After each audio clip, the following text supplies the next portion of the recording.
ওকে কাট। Media পাড়ায় একটি কথার প্রচলন আছে, পরিচালক হিসেবে রায়হান রাফি যতটা ভালো, মানুষ হিসেবে ততটাই খারাপ। পোড়ামন, দহন, পরাণ, তুফানের মতো সুপারহিট সিনেমা উপহার দিলেও এই পরিচালকের বিরুদ্ধে কাজ করিয়ে অর্থ না দেয়া সহ একাধিক নারী কেলেঙ্কারির অভিযোগ আছে।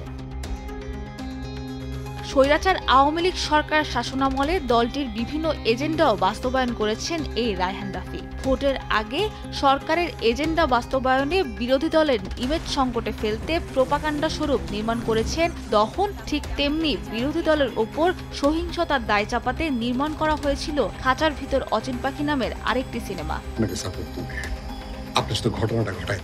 2021 সালে খাঁচার ভিতর অচিন পাখি সিনেমা নির্মাণ করেছেন রায়হান রাফি। এতে তিনি 21শে আগস্ট গ্রেনেড হামলার ঘটনাকে ইঙ্গিত করে সিনেমাটি বানান। সিনেমাটিতে দেখা গেছে তখনকার সরকার দলকে ক্ষমতা থেকে নামাতে বিরোধী দল সরকার প্রধানকে হত্যার উদ্দেশ্যে হামলা করে। আশেপাশের লোকজন বললে বলবে, সমস্যা নাই, বাট মাথাটা কোনো অবস্থাতে মিস করা যাবে না। কাজটা যদি সাকসেসফুল হয় 5 বছর পর পর যে ক্ষমতার বদল হয়। তবে সিনেমার ডায়লগ ডেলিভারি ও ক্যারেক্টার দেখে বোঝার অপেক্ষা রাখে না এটি বাংলাদেশের কোন বিরোধী দলকে ইঙ্গিত করছে। সিনেমাটিতে অভিনয় করেন ফজলুর রহমান বাবু, তমা মির্জা, মাসুম বাশার সহ অনেকেই।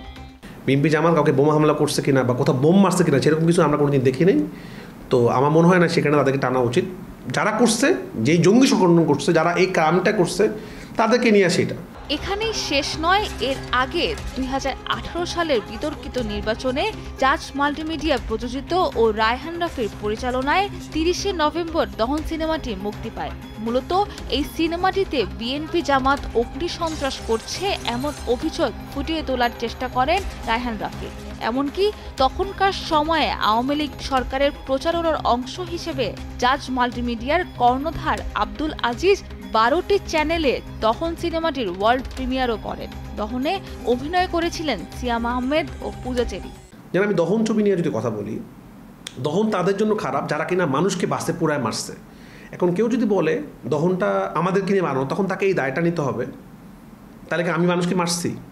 আমি তখন আমার সাবজেক্টটা কী ছিল, যে বাসে বোম মেরে, ককটেল বোম মেরে মানুষকে মেরে ফেলা। আমরা যখন একটা সিনেমা বানাই, কার পক্ষে গেল কার বিপক্ষে গেল ওটা দেখি না, আমি দেখি আমার কত টাকা আসবে। রায়হান রাফির বিরুদ্ধে নারী কেলেঙ্কারির অভিযোগও কম নয়। অভিযোগ করেছেন সাইমা স্মৃতি নামে উঠতি মডেল ও অভিনেত্রী।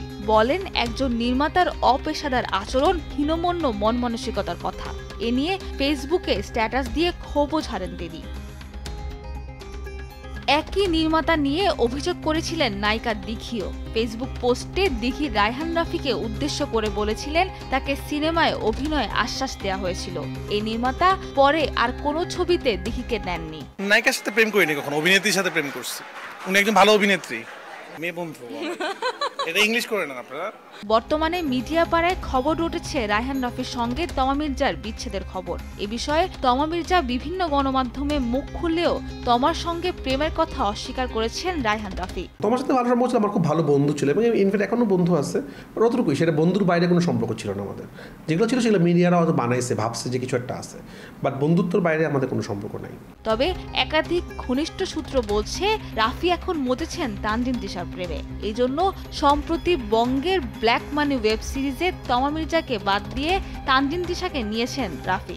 একটু গুঞ্জন শোনা যাচ্ছে যে আপনার সাথে আসলে এখন তানজিন তিশার একটি সম্পর্ক।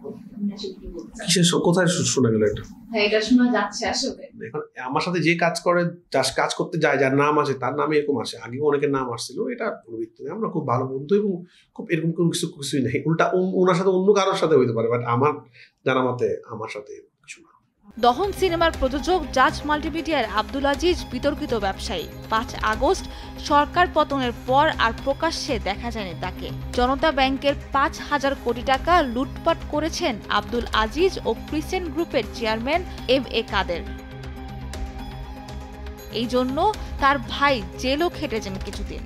919 কোটি 56 লাখ টাকা বিদেশে পাচারের অভিযোগে তিনি ও তার ভাই MA কাদের সহ ক্রিসেন্ট গ্রুপ সংশ্লিষ্টদের পাশাপাশি 13 জন ব্যাংক কর্মকর্তাকে আসামি করে মামলা দায়ের করে শুল্ক গোয়েন্দা ও তদন্ত অধিদপ্তর।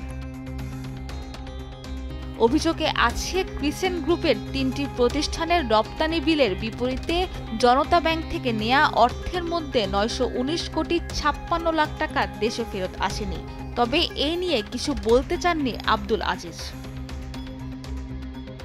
তার এত ঋণ খেলাপি থাকার পরও তাকে ধরতে পারেনি কোনো আইনশৃঙ্খলা বাহিনী। স্বৈরাচার সরকারের পক্ষ নেয়ার পরও জেলে যাওয়া থেকে বেঁচে গেছেন আজিজ। নায়িকা মাহিয়া মাহিকে ফ্ল্যাট ও গাড়ির উপহার দেওয়ার কথা নিজেই স্বীকার করেছিলেন আব্দুল আজিজ। এছাড়া নায়িকাদের দামি দামি গাড়ি ও বাড়ি দিয়ে খুশিও রাখেন তিনি।